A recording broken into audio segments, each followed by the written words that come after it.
Hej och välkomna till Ntd Nyheter. Jag heter Dan Alfjorden. Här är våra rubriker. USA kan bli en sak från det förflutna. Hamas antyder diplomatiska ansträngningar för anti-amerikansk allians. Hur mycket kostar det att äta middag med den kinesiska kommunistregimens överhuvud Xi Jinping? President Biden kallade Xi Jinping för diktator under Apec-toppmötet. 480 000 kronor i kinesiska pengar ska Joe Biden ha fått på sitt bankkonto den 3 september 2017 enligt representanthusets utredningsutskott. Omdebatterad film Sound of Freedom kan nu ses i Sverige.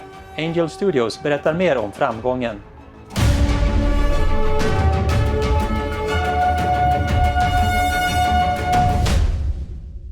Hamas massakrerade oskyldiga civila israeler. Vad drev dem att göra detta? Och hur kom gruppen till makten i Gaza? Hamas grundades 1987 och skapades främst för att motarbeta staten Israel. Ordet Hamas är en akronym på arabiska som betyder Islamiska motståndsrörelsen. År 1988 utfärdade Hamas sin stadga som säger att Israel kommer att existera tills islam utplånade. They argue that the Jews have betrayed their divine mission that was assigned to them by Allah, God. And therefore Allah, according to the Islamic theologies, Allah punished the Jews by dispersing the Jews across the world and by making an oath that Jews will never have their own nation. Avi Melamed är en före detta hög israelisk tjänsteman och författare till Inside the Middle East, Making Sense of the Most Dangerous and Complicated Region on Earth. Han säger att Hamas har påverkats av islamiska teologer som säger att Israel inte bör existera, även om detta är något av en paradox. The Quran actually formally acknowledges that the people of Israel, meaning the Jews, they have a direct relation to this piece of land. And obviously this presents Muslim theologists who obviously are anti-Jewish and anti-Israel. This presents a significant challenge. Melamed säger att teologerna har gjort en omsvängning för att komma förbi detta faktum. Hamas vann politisk popularitet medan dess huvudrival Fatah förlorade i popularitet.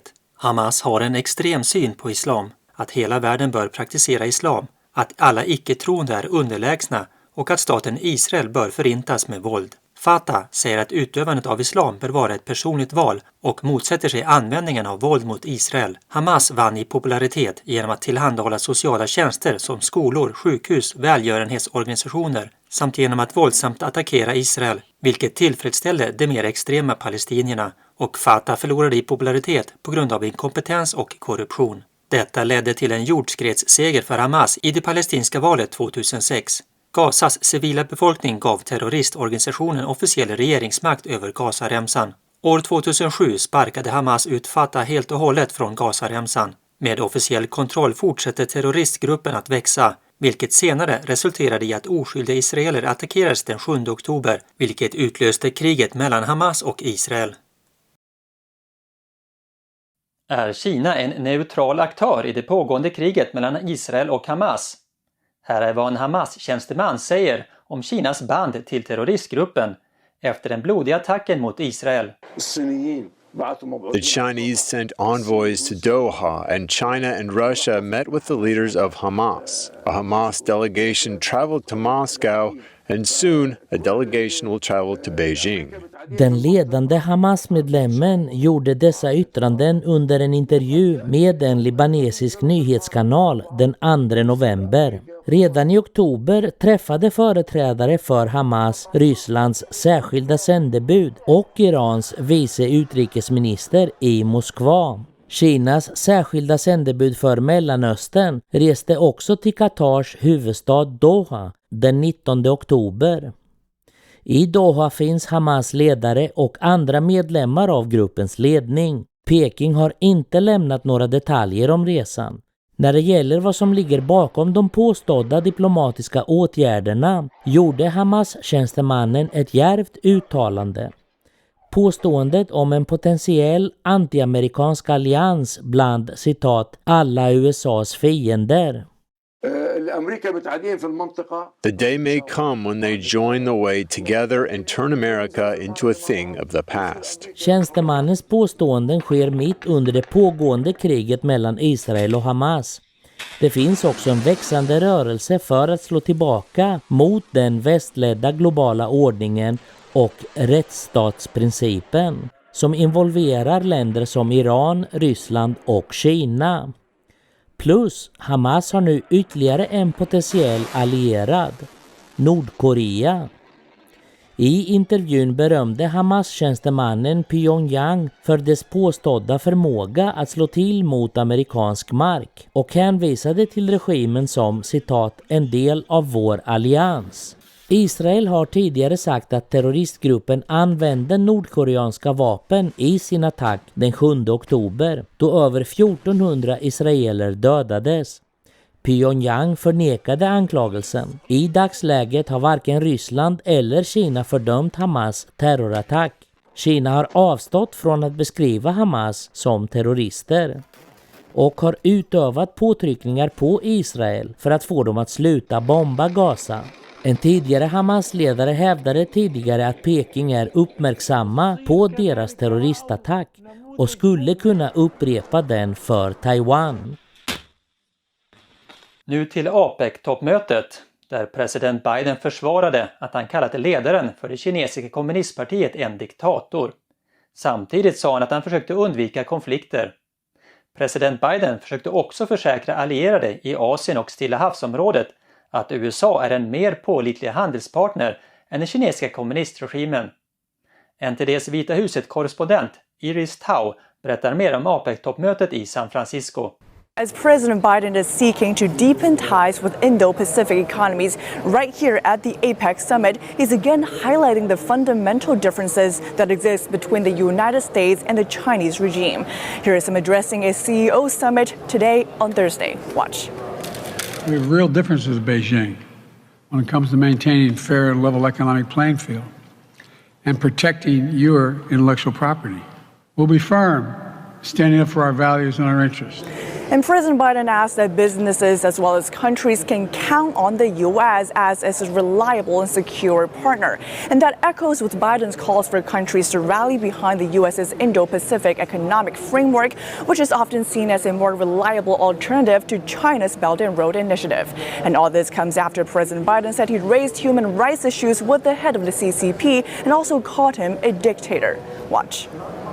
Well, look, he is. I mean, he's a dictator in the sense that he is the guy who runs a country that is a communist country that's based on a form of government totally different than ours. And here in San Francisco, where the APEC summit is taking place, groups that are persecuted in China by the Chinese Communist regime, including practitioners of the meditation practice Falun Gong, told us that they have this message for the Biden administration. You're taking innocent people, putting them in labor camps and torturing them for their beliefs. We can't stand for this, and the Biden administration should take action and speak strongly about this. The group's peaceful demonstrations are expected to last until the end of this summit. President Biden träffade den kinesiska regimens ledare Xi Jinping i samband med Apec-toppmötet i San Francisco. Vita huset försäkrade före mötet att Biden utan tvekan skulle ta upp frågor om mänskliga rättigheter med Kina. När angreppen på religiösa grupper i Kina intensifieras, vad bör då president Bidens budskap vara till KKP-ledaren Xi Jinping? Ntd har talat med ordföranden för US Commission on International Religious Freedom, som säger att USA måste ta ledningen när det gäller att ta itu med frågan om moralisk förorening. Rabbi Abraham Cooper, thank you so much for joining us. Great to have you back on the show. Thank you. It's an honor. Right now, all eyes are on San Francisco, where President Biden is meeting with Chinese regime leader Xi Jinping. How do you view this meeting? Well, you have the official items that are on the list. They're, of course, all important. And talking about the impact on climate, pollution, and the future of the planet, it's critically important.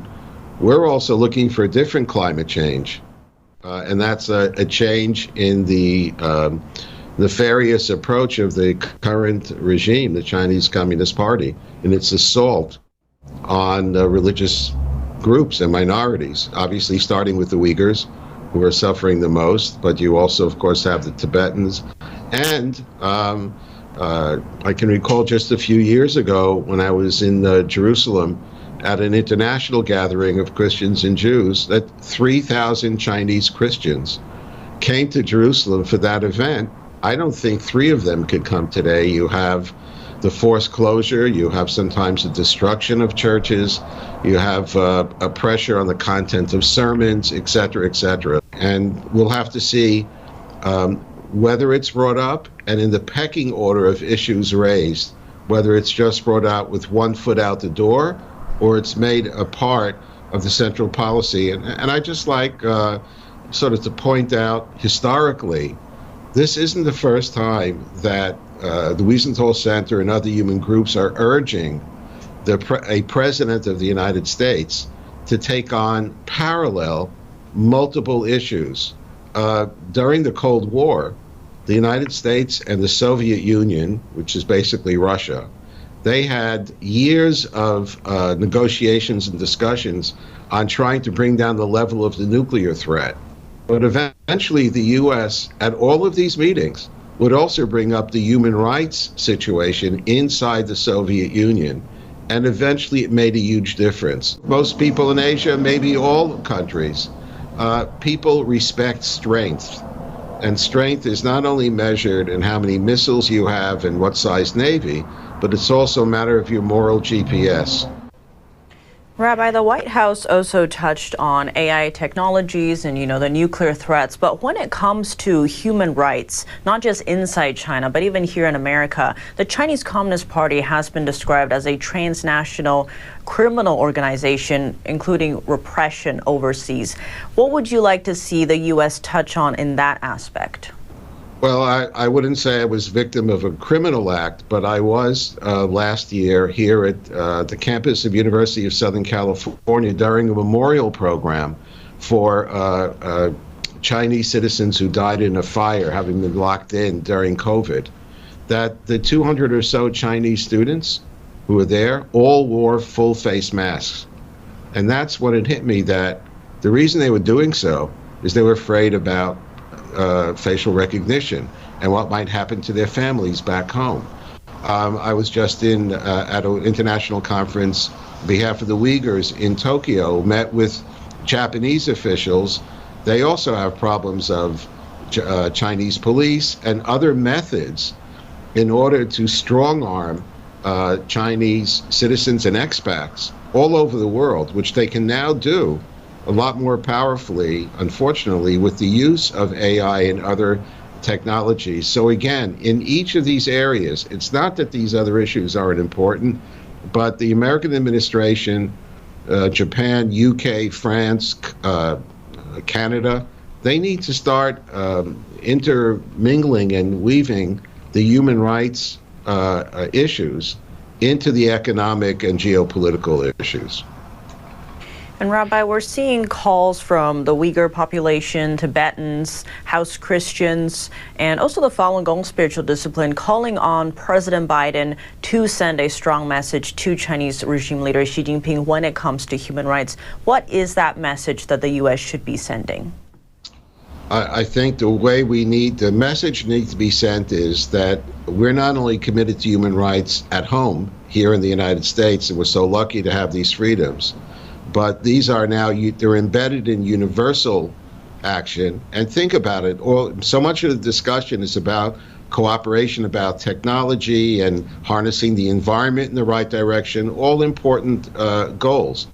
So you cannot say, no, we're only going to talk about what's inside your borders if it comes to human dignity, but when it comes to controlling CO2 emissions, then we can talk about what's going on all over the world. There is a pollution of the environment, and then there's a moral pollution. So when the U.S. shows also its moral backbone, it impacts in a positive way across the board. And without the United States fronting on these issues, the signal that will be taken by the Chinese communists is they don't really care very much, and we could just continue our pernicious policies in this area without much worry. Definitely a lot at stake here. Rabbi Abraham Cooper, thank you so much for your time. Pleasure.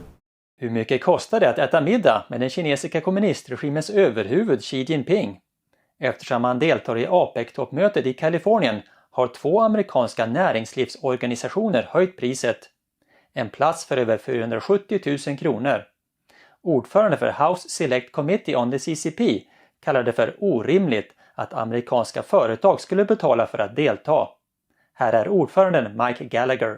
It's a welcome dinner in honor of CCP officials who are at this moment, in our State Department's own words, conducting genocide against millions of innocent men, women, and children in Xinjiang. So how does that dinner conversation go? Wow, this filet mignon is a little dry. How's your extrajudicial internment of over 1 million Uyghur Muslims going? This Sauvignon Blanc is really nice. Congrats on completely crushing civil society in Hong Kong. Remember the willingness of the CCP to weaponize market access and supply chain vulnerabilities, along with a penchant for the theft of intellectual property. Make sure to check for your wallet and your phone on the way out. I videon som publicerades på X uppmanade Gallagher finansinstituten att inte underteckna nya avtal med företag som Washington svartlistat.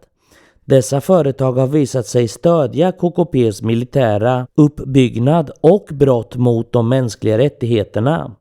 Han varnade för att affärer med regimen innebär risker för anställda, investerare och amerikanernas besparingar. Avslutningsvis tillade han citat: 470 000 kan köpa dig en måltid med Xi, men det kan inte köpa dig ett samvete. Biljetterna såldes av US-China Business Council och National Committee on US-China Relations. Värt att notera, prislappen på 470 000 kronor gav en plats direkt vid Xi Jinpings bord, medan ett mindre köp på 24 000 kronor gav inträde till evenemanget och en plats vid ett annat bord. Representanthusets kommitté har begärt ut information om de personer och företag som köpt biljetterna och om organisationernas agerande när det gäller kränkningar av de mänskliga rättigheterna i Kina.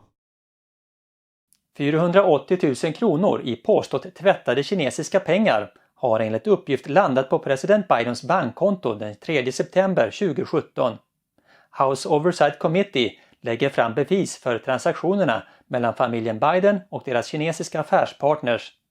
Ordförande James Comer förklarar hur pengarna hamnade på kontot i september 2017. Not only did he lie about his son Hunter making money in China, but it also turns out that $40,000 in laundered China money landed in Joe Biden's bank account in the form of a personal check. First, Northern International Capital, a Chinese company associated with CEFC, wired $5 million to Hudson West 3, a joint venture established by Hunter Biden and a CEFC associate. Then Hudson West 3 sent $400,000 to an entity owned and controlled by Hunter Biden. Next, Hunter Biden wired $150,000 to Lion Hall Group, a company owned by James and Sarah Biden. Sarah Biden then withdrew $50,000 in cash from Lion Hall Group. Later the same day, she deposited it into her and James Biden's personal checking account. A few days later, Sarah Biden cut a check to Joe Biden for $40,000. The memo line of the check said loan repayment. Comer tillade att även om checken på 480 000 kronor var en återbetalning av lån från hans bror James Biden, visade ändå hur Joe Biden gynnades av att hans familj tjänade pengar på sitt namn med pengar från Kina. Denna nya anklagelse kan driva på Bidens riksrättsutredning. Kommittén offentliggjorde tidigare en check på 2 400 000 kronor också från James Biden till Joe Biden. Den daterades 2018 och märktes också som en återbetalning av lån. En ny omgång stämningar i utredningen av familjen Bidens affärstransaktioner.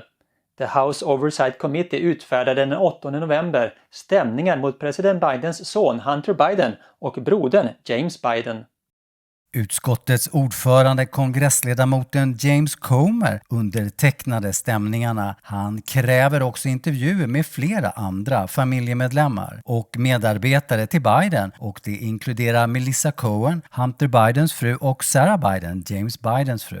Comer sa i ett uttalande House Oversight Committee har följt pengarna och byggt upp ett register med bevis som avslöjar hur Joe Biden visste att han var involverad och gynnades av sin familjs påverkanssystem. Finansiella uppgifter som erhållits och offentliggjorts av representanthusets republikaner visar ett nätverk av skalbolag som inrättats av familjen Biden medan president Biden var vicepresident. Av handlingarna framgår att familjen och deras företag drog in mer än 24 miljoner dollar. Och nu, nyheter i korthet. En sällsynt varning från NATOs generalsekreterare Jens Stoltenberg. Han varnade Tyskland för det stora beroende av kinesisk 5G-nätverksutrustning och sa att Pekings värderingar går stick i stäv med NATOs.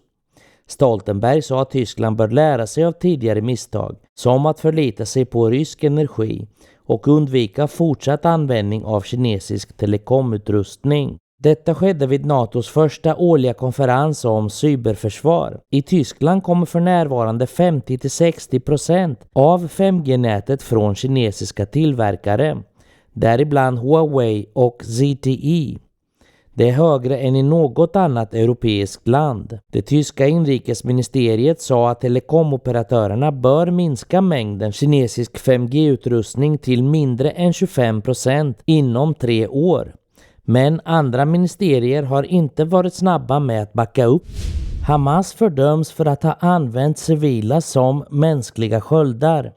Ledare från alla 27 EU-länder uttalade sig den 13 november gemensamt mot Hamas agerande.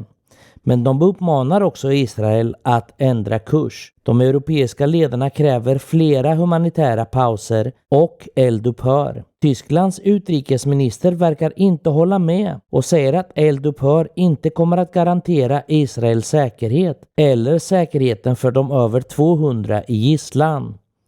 Här är EUs utrikeschef som talar om dagens gemensamma uttalande. We ask Israel to show maximum restraint in order to save civilian lives. We condemn the use by Hamas of people at hospitals as shields, but also we express our concern for the dire situation of the hospitals that are being heavily affected by the bombing. En ukrainsk militärtjänsteman anklagas för att ha legat bakom bombningen av gasledningen Nord Stream. Det uppger Washington Post som hänvisar till personer med insyn i ärendet. Överste Roman Chervinsky ska ha samordnat attacken. Detta genom att hyra en segelbåt under falsk identitet. Sedan använt dykutrustning för att placera ut sprängladdningar på gasledningen. Attackerna mot gasledningen skadade den ryska gasexporten till Europa, vilket i sin tur skadade Rysslands ekonomi och krigsinsatser. Samtidigt säger Russia Today att fler tecken på ukrainsk inblandning i bombningarna dyker upp. En talesman för Kreml kallar det alarmerande att Ukrainas president ska ha varit ovetande om operationen. Ukraina förnekade förra året att man var inblandad i sprängningen. Den nu Sverige-aktuella filmen Sound of Freedom har haft stora framgångar på biograferna i USA. Filmen tar upp ett mycket starkt ämne, barnhandel. Det är en oberoende film som distribueras av produktionsbolaget Angel Studios. Den producerades ursprungligen av 20th Century Studios, men Disney lade projektet på is efter att ha förvärvat studion 2019. Vi har tidigare visat denna intervju i juli i år. Vi har valt att visa den igen då filmen nu kan ses på SF-biografer. Ntd's Don Ma talar med Angel Studios. And here to talk to me about The Sound of Freedom is Angel Studios Senior VP of Global Distribution, Jared Giese. I mean, yeah, Jared, just tell us about the success you're seeing with this film. Yeah, thank you. The success has been just amazing to watch, as there's really been a movement that's coming around this film, and that was really our goal from the beginning. Launching this film on July 4th, our mission was and continues to be to get 2 million people in theaters to represent the 2 million children that are trafficked around the world, and we've more than doubled that goal so far, and it's continuing to grow, and which was really our hope from the beginning, that people would watch this film and be impacted by it and want to share it with others, and of course there's lots of competition still, and but we're excited to see that people are continuing to choose to support Sound of Freedom as they go to the theater. I mean, speaking of competition, I think this movie is pretty much doing just as well as other blockbuster movies, you know, like The Dial of Destiny. Yes, we're right up there, and neck and neck for some days number 1, some days number 2, 3. We're consistently performing in the top box office tiers, and that's just a testament to people's desire to support this film and just really the quality of the film and the storytelling. It's a powerful film that's based on an incredible true story. I think the success of the movie doesn't just say something about the movie itself. Perhaps it also says something about what Americans want. They're, so to speak, voting with their feet, right? Absolutely. I mean, that's one of the reasons we're very bullish on releasing movies in theaters, because it is a community experience. And when you go to the theater and you choose a movie like Sound of Freedom, you are saying these are the kinds of stories we want in our community and in your city. And so you're telling the theater chains that that's what you want. And we've had amazing support and response from all the major theater chains and the mom and pop theater chains all across America who have been happy to have this film in their theaters. The movie is obviously successful at the box office. What do you think made that happen? Well, the Angel Studios model really leans into the support of the fans and a community that we build around each one of our films. And so we have what we call the Angel Guild, and it's made up of almost 100,000 people across the world who choose the content. And they watched Sound of Freedom, and they said, this is a story that amplifies light, and we would be very disappointed if this was not brought to theaters. And so it scored one of our highest ratings with our group. And so that community selected this film, and then we brought it to the crowd, who then invested $5 million in 2 weeks to bring the prints and advertising, the marketing campaign. They funded that to bring that to theaters, and then they've been paying it forward. And so we've launched a pay it forward program for theater tickets, where when you watch this movie, you can, as soon as the film is done, you can pull your phone out and scan a QR code and help other people to see it. And so we're seeing people across America scan those QR codes. They're impacted by the film, and they want other people to have that same experience. So you can actually watch Sound of Freedom for free in a theater. So if you can't afford to go to the movies, or for whatever reason, there are free tickets that have been paid for you that you can get at angel.com/free tickets. All right, thank you so much today, Jared. It was such a pleasure speaking with you. Thank you. Tack för att du har tittat, och på återseende.